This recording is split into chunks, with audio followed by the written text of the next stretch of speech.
and the Best. A poor merchant lives in a small village with his daughter, Brianna. He loved his daughter very much and wanted to give her everything her heart desired.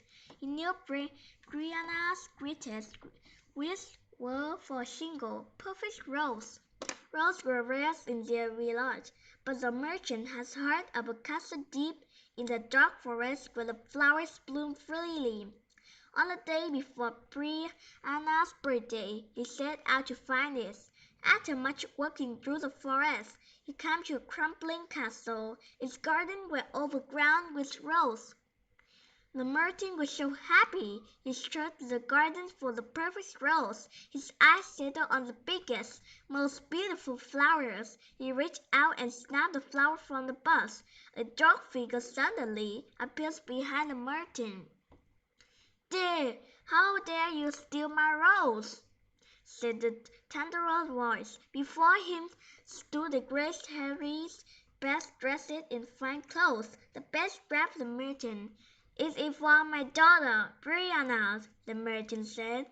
"Is it her birthday? Her own and only wish is for a perfect rose." "Stealing in the crime," growled the boss. "Go home and return tomorrow with your daughter. I will tell you your punishment then. If you don't return, I will find you." The merchant apologized and rushed home. When they returned to the castle, the best spoke again. "Merchant, you shall be locked in a dungeon for stealing, but I will forgive your crimes if your daughter agrees to visit me each day in my garden." The merchant was about to refuse when Brianna said, "Father, you took a rose for me. I will do as he asked." Every morning Brianna traveled to the castle. She was terrified of the best. When he would try to walk beside her in the garden, Brianna would tremble with fear. The best tried his best to be kind to the girl. He knew that his appearance made people afraid. One afternoon, Brianna began crying. "Do not cry, Brianna," said the best. "I know that you are scared of me. I promise I will never hurt you." The best began to hand Brianna a blanket. As he drew near, he slipped on a muddy puddle. He tumbled to the ground. The rose flew everywhere. Brianna could not help but laugh. The best at first grew angry, but seeing Brianna's beautiful smile melted his head. The two laughed together as Brianna helped him from the mud.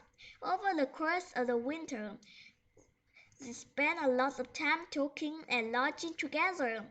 When spring arrived, they were close friends. One morning, Brianna arrived at the garden and did not see the best anywhere. When he did not show up in the afternoon, she became worried. She heard a soft whimper from outside the garden. She followed the sound and found the best. He was lying on the ground, bleeding from a gash in his arm. Brianna knelt beside the bed. He groaned in pain, but Brianna was not scared. She quickly grabbed a cloth around his fur. She gave the bed a gentle pat and kissed him on the cheek. A great mist encircled the bed. It was transformed into a handsome prince before Brianna's eyes. "I have been under an evil curse for many years," said the prince. "Your kindness has broken the spell. My castle and its gardens are yours, along with my heart." Brianna smiled. She loved the prince not for the handsome man he had become, but for the king's heart he had always shared. The two were soon married. Every day they walked through the gardens, and every day the prince happily gathered the best roses for his beautiful bride, Brianna.